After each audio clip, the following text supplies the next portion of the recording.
Muy buenos días, ¿cómo está? Muy bien, Mucho Elkin. gusto, Elkin Guerra. Mucho gusto, Wilmer García. Elkin, lo que pasa es que este motivo de esta entrevista o de esta videollamada es porque he sido designado como el auditor del cumplimiento de ese contrato que estás manejando, el contrato número 045 para la construcción del acueducto rural llamado Aguas Claras. ¿Lo recuerdas? Sí, señor, efectivamente, pues nuestra labor como secretario de Planeación, obviamente comprendemos el papel de ustedes, que es ser garantes de que los recursos públicos se utilicen de manera eficiente y legal. Son puentes para para la transparencia. Creo que su principal desafío pues es la vigilancia en tiempo real de los procesos de contratación, además de enfrentar la desinformación y la falta de articulación entre las diferentes entidades del Estado. Exactamente, Elkin. Nuestro deber es proteger todos estos derechos y ese patrimonio del Estado hacia los ciudadanos. De todas maneras, como bien lo enmarca el control constitucional para esta clase de procesos que se está llevando a cabo y esta videollamada que tenemos, lo basamos también en autores alrededor de todo ese tema de las auditorías como es el señor Ríos, y ahora pues leyendo el caso específico, los documentos que tenemos acá refieren que se ha ejecutado el 85% del presupuesto de la obra, pero la inscripción física o la inspección física, perdón, revela que solamente se ha avanzado en un 30%. ¿Cómo justificar esta grave disparidad en los números? Bueno, pues tuvimos algunos imprevistos, sí, los costos de los materiales importados subieron muchísimo, esto pues debido a la inflación.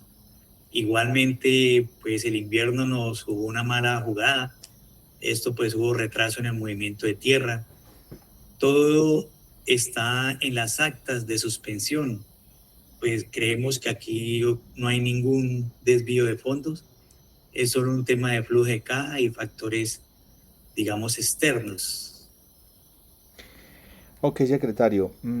Dentro de todo lo que pues estamos analizando, por allí tenemos un autor o una persona pues que nos enseña en ese tema de las auditorías, el señor Flores nos dice y nos recomienda que la participación ciudadana en este caso y el derecho a la rendición de cuentas son fundamentales. Yo sé que de pronto puede ser un poco incómodo esta reunión, pero la comunidad lleva un año esperando agua potable y las excusas climáticas no justifican el sobrecosto también del 55%. Y desde la perspectiva del ente territorial, en este caso, le pregunto, ¿cuáles considera usted que serían los elementos esenciales que debe contener su informe para que esta rendición de cuentas sea verdaderamente exigible y válida y no solo una lista de excusas? Bueno, pues yo entiendo la gravedad. Para que el informe sea exigible, considero que debe contener tres elementos esenciales. Primero, pues los soportes financieros, que Sí. ahí están detallados las facturas de cada peso gastado. Segundo, las bitácoras de obras certificadas por la interventoría técnica que demuestran los retrasos climáticos. Y tercero, un cronograma de mitigación real firmado que le garantice a la comodidad y a la Contraloría cuando se entregue esta obra. Pues nosotros entendemos el conformismo de la comunidad, pero pues queremos decirle que estamos haciendo todo lo posible para que esta obra se lleve a cabo. Elkin, pues tomo nota de su compromiso, sin embargo, la interventoría también brilla por su ausencia. En este caso, pues no evidenciamos ningún informe por parte de ellos. Procederemos a suspender temporalmente los desembolsos hasta que se aclaren estas irregularidades. A continuación, presentaré informe de los hallazgos y recomendaciones de esta auditoría con el equipo de trabajo. Elkin, no siendo más, muchas gracias por tu tiempo y espero pues que se cumplan esos 3 rangos de acción. Muchas gracias. Vale, Elkin, estamos muy atentos. Muy buenos días, reciban un cordial saludo. Mi nombre es Daniela Valenzuela Macías. En el marco del ejercicio académico Entes de Control en Práctica, presentamos la auditoría integral realizada al contrato de obra pública número 14 de 2024, suscrito por la Alcaldía Municipal para el mejoramiento de vías terciarias rurales.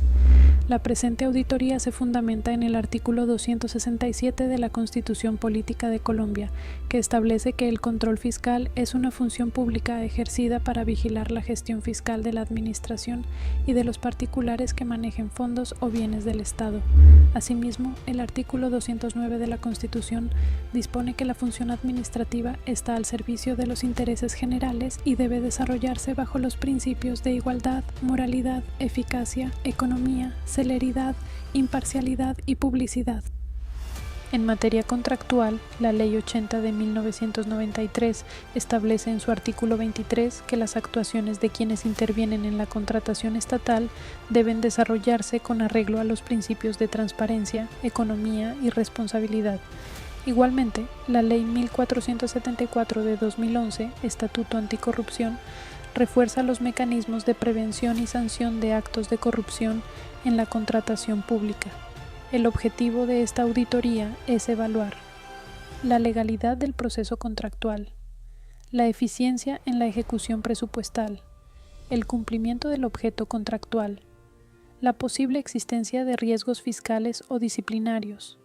Para ello, se realizó revisión documental, análisis financiero, verificación de actas de supervisión y entrevistas a funcionarios responsables. Hola, mi nombre es Eduardo Rondón, soy auditor técnico y financiero de profundización en hallazgos. En la revisión de los estudios previos exigidos por el artículo 25 de la Ley 80 del 93, se evidenció que no existe un análisis detallado de mercado que sustente el valor total del contrato por 1.200 millones.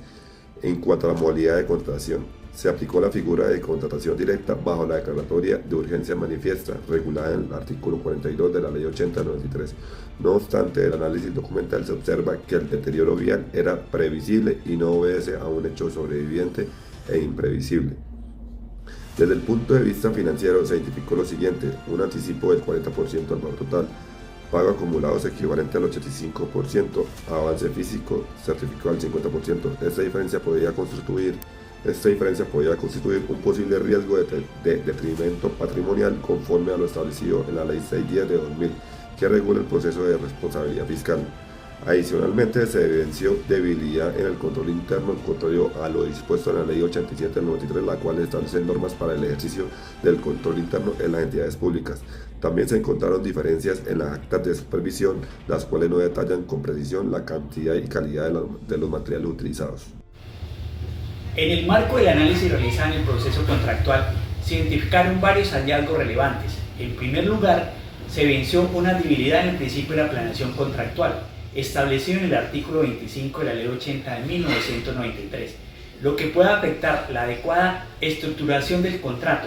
Asimismo, se identificó una posible indebida aplicación de la figura de la urgencia manifiesta, contemplado en el artículo 42 de la misma ley, situación que requiere una revisión detallada de su justificación. Frente a estos hallazgos, se recomienda revisar la legalidad del acto administrativo que declaró la urgencia manifiesta, suspender los desembolsos hasta realizar la verificación técnica, remitir la información al órgano de control competente e implementar un plan de mejoramiento, además de fortalecer los mecanismos de rendición de cuentas a la ciudadanía. En conclusión, esta auditoría resalta la importancia de que la gestión pública se realice bajo principios de legalidad, transparencia y responsabilidad fiscal, fundamentales para garantizar el buen uso de los recursos públicos. Asimismo, este ejercicio permitió comprender que la auditoría y la rendición de cuentas son herramientas claves para fortalecer las instituciones, generar confianza en la ciudadanía y asegurar una administración pública orientada al interés general. Muchas gracias.